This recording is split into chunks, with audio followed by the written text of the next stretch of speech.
Okay, so I was thinking more about the new coronavirus strains and Oh God. stuff with like the hantavirus and all of that stuff. Yeah. You reminded me the other day that the coronavirus is just a straight, it's just the common cold. Yes and no, basically. I just kind of wanted to ask if there was really any need to worry about coronavirus strains just mutating. Like, do we need to like panic? Do we need to worry about a future lockdown at all? Do we need to panic? No. I don't think we need to panic. Okay, this all depends. So with viruses, the degree to which you should be concerned, which is kind of the way I would think about it or phrase it, is relative to how likely you are to receive a negative consequence from it, or your family member is, etc. Generally, like some people care about transmission, period, but usually people care mostly about people in their immediate family, their immediate friend circle, their immediate contacts. You're concerned about the people that are around you socially, generally. So, like, look, if you are you're elderly, I think would be the best place to start. If you're elderly and you have a compromised immune system because you're getting older and you have a virus that tends to disproportionately kill elderly people because of the compromised immune system, then I would be more concerned about virus A, virus B, virus whatever. But if you're someone that generally is not negatively impacted by said virus, then you'd be less concerned. If you're someone who works in healthcare and works with people that are more vulnerable, you're more concerned, et cetera, et cetera. So it just depends. I guess I kind of need to know the threshold you're asking about when it comes to viruses. Are you asking me if we're going to have a similar or worse spread compared to COVID? Yeah, like I'm worried about another lockdown. Okay. Lockdowns are not just relative to how bad the virus is, they're also relative to the tolerance of the public to said virus. Which country? I mean, you're in Canada. So, where I am in Canada, Ontario specifically, I believe to date had the longest duration of lockdowns in the Western world, period. It was the most lockdown place in the world. This has two things that come from it in my mind. The first, Canadians are willing to tolerate, and Ontarians specifically are willing to tolerate lockdowns much longer and much greater than most other places around the world. So we're socially willing to put up with them for longer, number one.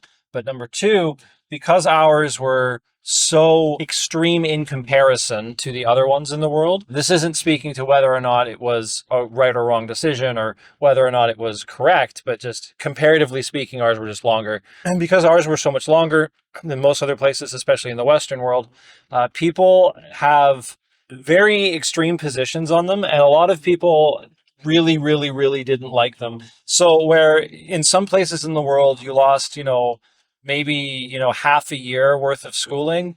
In Ontario, some kids basically lost half their high school. They lost 2 years. And it's very different. These two things are very different. It's just one more year, but not really. Yeah. So with that in mind, it's kind of hard to say. One part of me wants to say that we would, in general, as far as lockdowns are concerned, be more likely to want to lock down again because we historically have proven that we can do it. The other part of me thinks that a significant part of the population is like never again. I'm torn on where that is. I need to look at more data on it to figure out where I am, but that'd be kind of the two data points I'd be looking at primarily. Like that'd be my initial hypothesis, or the initial things I would be looking at to form my hypothesis. That's part of it. As for COVID's likelihood of going there, the science into making vaccines for COVID has been around now for quite a bit.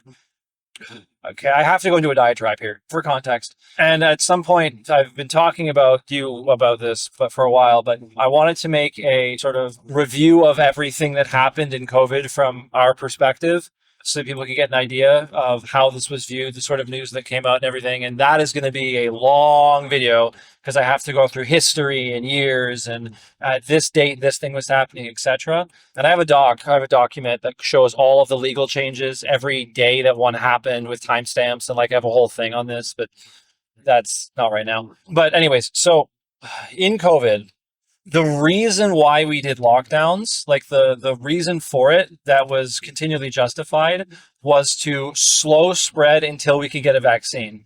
There was some argument that was made by medical professionals that you just slow spread because slowing spread is better.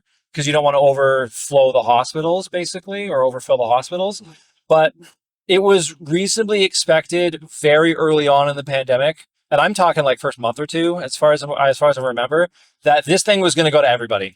So when we found out that it could spread pre-symptomatic, which was very unique, and then when we found out the mode of transmission was at minimum droplet borne, like heavy droplet, and possibly light droplet, and light droplet airborne is like a nightmare. It just goes everywhere. But when we knew it was minimum heavy droplet borne, this is where the whole 6 feet thing came from. So when we figured that out, the sort of strategic assumption was this is going to hit the whole population. It just is a matter of how long it takes to hit your whole population. So you basically need a vaccine or a cure. That's it. It's vaccine or cure. And we had no realistic expectation that we would be able to cure one of the 3 types of viruses that makes up the common cold, coronaviruses. We thought that basically wasn't going to happen in order to not make this like just lock down forever effectively.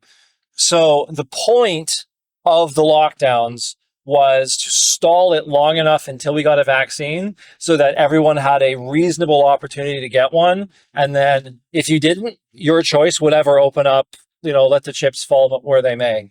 Now, there might be some pushback from medical professionals on that claim because they might say, well, no, we wanted to just slow spread, period, because we didn't want the hospital wards to be full of COVID patients when our cancer patients get bumped or the other patients that need the ICU get bumped, etc. So they might come back with the medical advice piece of, well, no, that's not the only reason. What I'm talking about is strategically, once you've taken the medical advice and it's gone in front of leadership, what would likely be tolerated or what was being and wasn't being tolerated. The medical advice when dealing with a perpetual infinite pandemic is to basically be in rotating lockdowns forever. The rest of society goes, no, we're just going to write off the people that die. That's kind of what happens there.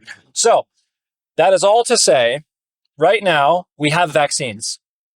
So there's no point in locking down. You don't have a reason to.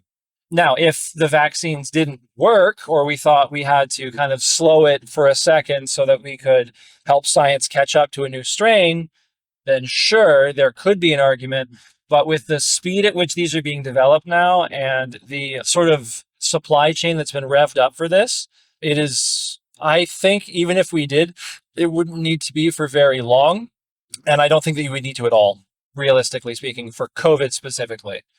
There's a long-winded answer to that question. There's probably more in there, but did I answer your question? Yeah, just about. Okay, what's the next one? And that was really the only question off the top of my mind. Yeah, you're worried about hantavirus? I mean, I've just seen enough things online about it where it's like, okay. So hantavirus spreads from animal to people, and it apparently might spread from people to people. But so far, you had an outbreak on a cruise ship of sub 10 people, not of the entire cruise ship. And when you're worried about viruses, you're worried about 2 things, transmissivity and lethality. And primarily, you're worried about transmissivity. So your lethality needs to hit a certain threshold where you care, because if you get a virus but no one dies, who cares?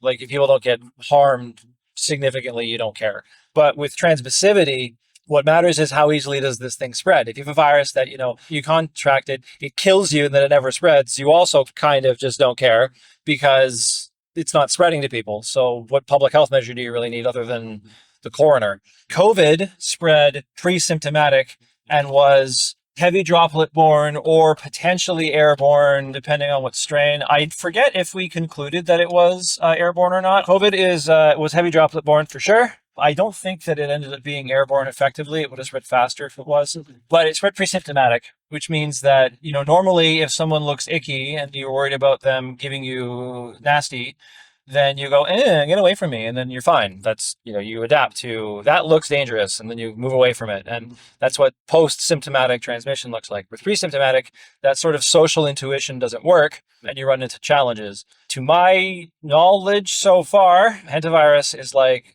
almost every other virus on the planet except for COVID, where it spreads, as far as I'm aware, in a human-to-human spread, post-symptomatic.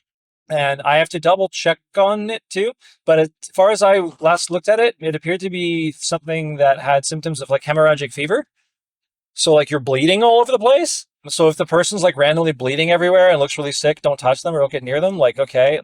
Viruses like that, realistically, don't spread in North America. They don't spread in the Western world because we just wash our hands, say, stay away from me, and then we control it with contact tracing. That's the other thing too with contact tracing. If you're contact tracing post-symptomatic, it's much easier. If you're contact tracing pre-symptomatic, good luck. It's almost impossible. So yeah, yeah. Have I ever told you about why Ebola will never spread in the West? Okay, so you know what Ebola is? You've heard of it. Okay. Ebola is another hemorrhagic fever with high lethality rates, similar to hantavirus in that it's a hemorrhagic fever. I'm pretty sure hantavirus is a hemorrhagic fever. Ebola is one of the few viruses that actually spreads in a dead host. So a host will be dead and it will still spread. That rhymed. Oh, I hate it. Okay, anyways, in Africa, they have funeral rituals or funeral ceremonies. Their cultural practice of doing funerals is such that they will touch the body to send it off to the afterlife, right? Now, because Ebola survives in a dead host for a while, this means that the place where it's caught is at the funeral. And it's a cultural practice that coincides with that. In the West, if you have Ebola and you die, we just do a cremation.